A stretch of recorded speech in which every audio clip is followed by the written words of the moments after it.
لا إله إلا الله محمد رسول الله عليه صلاة الله وآله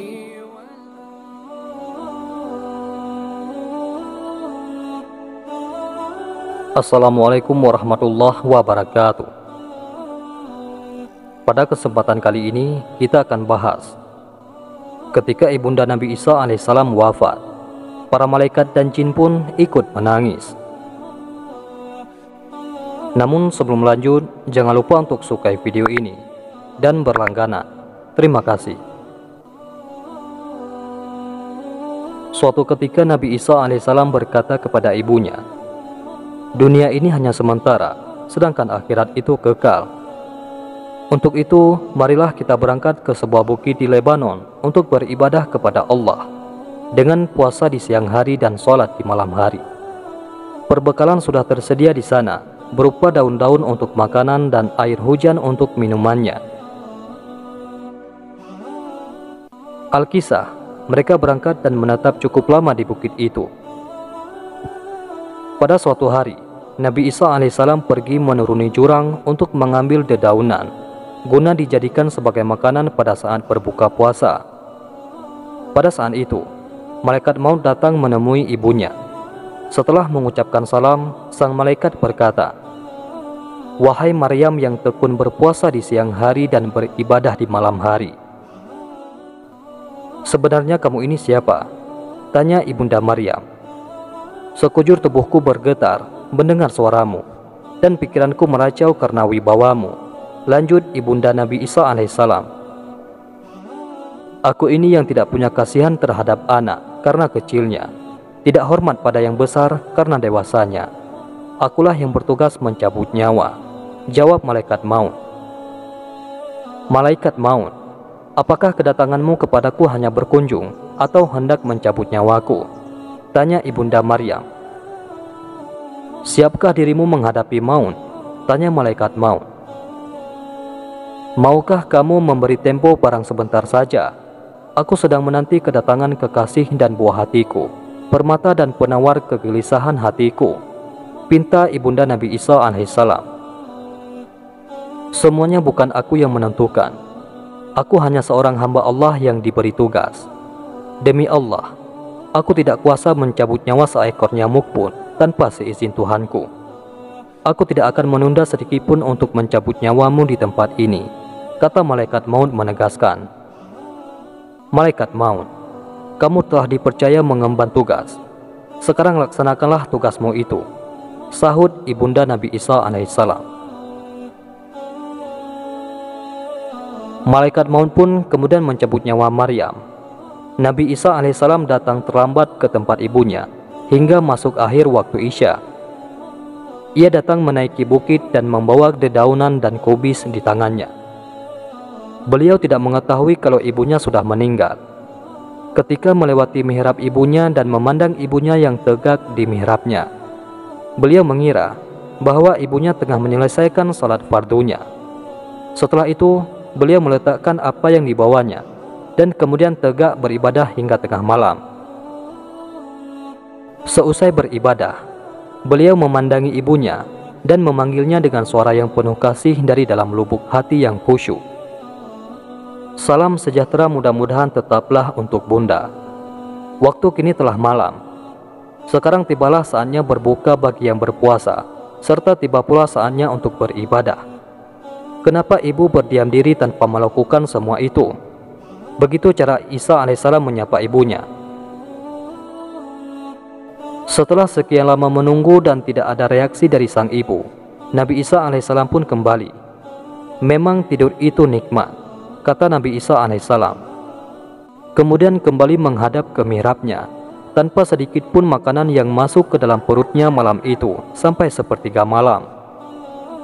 Dengan menunjukkan rasa hormat kepada ibunya, beliau pun memanggil lagi ibunya dengan suara yang penuh kasih.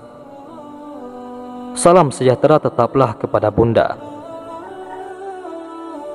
Namun, ibunya tak bereaksi sedikit pun. Nabi Isa alaihissalam kemudian menghadap lagi ke mihrabnya hingga terbit fajar. Kemudian beliau meletakkan pipinya pada pipi ibunya Beliau pun memanggil seraya menangis. Salam sejahtera tetaplah terhatur untuk Bunda. Waktu malam telah lewat. Kini waktu siang menghampiri kita untuk melaksanakan ibadah salat kepada Tuhan yang Maha Pemurah.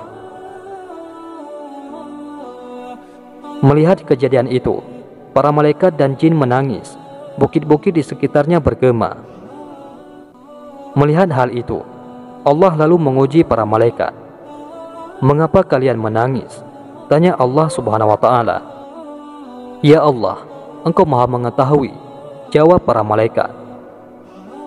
Kemudian Allah berfirman, "Sungguh aku Maha mengetahui lagi Maha penyayang." Tiba-tiba ada suara, "Wahai Isa, angkatlah kepalamu. Ibumu sekarang telah wafat, dan Allah memberimu pahala yang besar." Nabi Isa alaihissalam pun mengangkat kepalanya sambil menangis terisak. "Siapakah yang menyertaiku pada saat sunyi dan sendirian? Siapakah yang menghiburku di perantauan ini? Siapa pula yang membantuku dalam beribadah?" kata Nabi Isa alaihissalam ketika itu. Kemudian Allah menyampaikan wahyu kepada bukit untuk menasihatinya. "Wahai Isa, apa yang kamu risaukan? Tidak inginkah kamu jika Allah yang akan menjadi penghiburmu?" Kemudian beliau pun turun dari bukit menuju sebuah perkampungan Bani Israel. Sesudah menyampaikan salam, beliau menjumpai mereka. "Siapa kamu? Wajahmu begitu bersinar sehingga menerangi rumah-rumah kami," tanya Bani Israel kepada Nabi Isa alaihissalam. "Aku adalah utusan Allah. Aku ini Nabi Isa alaihissalam. Ibundaku telah wafat dalam perantauan. Sudilah kiranya kalau mengurus jenazahnya, memandikan, mengkafani, dan menguburkannya," jawab Nabi Isa alaihissalam sambil meminta bantuan pengurusan jenazah Bunda Maryam pada Bani Israel. "Maaf wahai utusan Allah, bukit itu banyak sekali dihuni oleh ular besar dan ular kecil. Bahkan selama 300 tahun, leluhur kami tidak berani menjamahnya," kata mereka. Meski dengan kecewa, beliau pun kembali menaiki bukit itu. Pada saat itulah beliau bertemu dengan dua orang pemuda yang baik. Beliau mengucap salam, dan kedua pemuda itu pun menjawab salamnya. "Hai pemuda, ibuku wafat di perantauan. Aku mohon bantuan kalian untuk mengurus jenazahnya," pinta Nabi Isa alaihissalam. "Kenalkan, aku ini adalah malaikat Jibril, dan ini adalah malaikat Mikail. Ini obat tubuh dan kain kafan dari Tuhanmu. Ketahuilah, pada saat ini bidadari dari surga yang cantik-cantik sedang memandikan dan membungkus jenazah ibumu dengan kain kafan ini."